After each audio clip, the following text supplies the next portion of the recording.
Some of the most complex civil engineering problems stem from the interaction of water and the ground. It sounds mundane, but there's a good chance you've seen one of these on the news. How is it possible for the ground to simply open up and indiscriminately swallow anything or anyone that happens to be around? I'm Grady, and this is Practical Engineering. On today's episode, we're talking about sinkholes.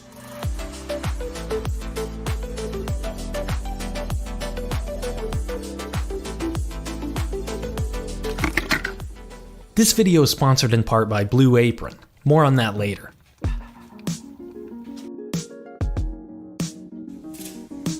We all know about erosion.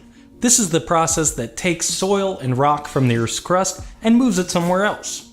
And there's a lot of ways this can happen: wind, landslides, abrasion, and scour. But here's the thing. None of it compares to just the movement of water. Water is the great eroder. If you ever find yourself wondering, how did this particular feature of the Earth come to be here? Or why is the ground shaped like so? Or just why are things the way that they are? More often than not, the answer is pretty much just water. The ability of water to move soil or rock depends on several factors. The faster and more turbulent the flow, the more erosive it is. Larger particles like gravel are more resistant to erosion than small particles like silt or clay. Finally, rather than physical erosion, some materials are soluble in water, just like sugar or salt, and can be eroded just by dissolving into the groundwater over time. Most of us think about erosion on the surface of the Earth, but erosion can occur in the subsurface as well. In fact, scientists and engineers have a very creative name for just such a process: internal erosion. If just the right factors come together in the subsurface, some very interesting things can happen, including sinkholes. But let's look at a non-erosive example of groundwater movement first. This is from a video I made before the channel was even called Practical Engineering. Water's flowing from the left side of the demo, under an obstruction, and over to the right. Notice two important things. First, the movement of the water is slow. There's not a lot of open space between all that sand, so it takes time for water to flow through it. Second, the sand is confined. Even if it wanted to move, there would be nowhere for it to go. If those two conditions go away, that's when sinkholes happen. Most natural sinkholes occur in areas with large deposits of carbonate rocks like limestone. Over long periods of time, groundwater flowing through the subsurface can dissolve this rock, creating voids and open tunnels. In fact, this is how most caves are formed. These tunnels and voids create a significant change in the character of groundwater flow. First, they allow water to flow quickly, just like it would through a pipe, making it more erosive. Secondly, they create a space for soil to wash away into.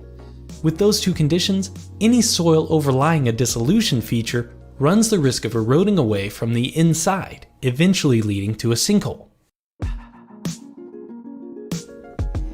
But not every sinkhole is formed through natural processes. In fact, many of the most famous sinkholes in recent times have been human-created. Just like a cave dissolved into the bedrock can act like a pipe and allow groundwater to carry away soil, an actual pipe can do the same thing. And actual pipes aren't limited to areas with specific geology. If you could take a look into the subsurface of any urban area, you'd see miles and miles of water, sewer, and stormwater drainage pipes. Unfortunately, we can't see into the ground, so I built this demonstration so we can see for ourselves how this works. All it takes is a little bit of settlement or shifting to create an opening in one of these pipes and allow internal erosion to start. I added a gap in my pipe to simulate this effect. Water moving through this pipe is able to dislodge the adjacent soil and carry it away. Notice there's no signal on the surface that anything is awry. As more soil is washed away, the subsurface void grows. Depending on all those soil properties we talked about earlier, this process can take days to years before anyone notices. Many of our subsurface utilities are placed directly below roadways, and the paving often acts as a final bridge above the sinkhole, hiding the void below. It's only a matter of time before everything above is swallowed up. Sinkholes aren't the only problem caused by internal erosion. A specific type of internal erosion called piping is the most common cause of failure for earthen levees and dams, including Teton Dam in Idaho, which killed 11 people and caused billions of dollars of damage when it failed in 1976. Maybe I'll build a piping demo someday for a separate video. Internal erosion can be a natural process, but sometimes sinkholes form due to bad decisions, bad construction, or just bad luck, with human-made infrastructure as well. It's just one of the many complex failure modes that civil engineers have to consider when designing any structure that might interact with water, the great eroder. Thank you for watching, and let me know what you think. Big thanks to Blue Apron for sponsoring this video. We're in the process of moving and just started to get unpacked in the new house. The last thing on my mind is going out to buy groceries. Blue Apron delivers all the farm fresh ingredients you need right to your doorstep in exactly the right proportions to create delicious recipes at home. It's essentially just the fun parts of cooking with none of the chore, which is exactly what we needed this week. If that sounds like something you'd be interested in, you can find out for free.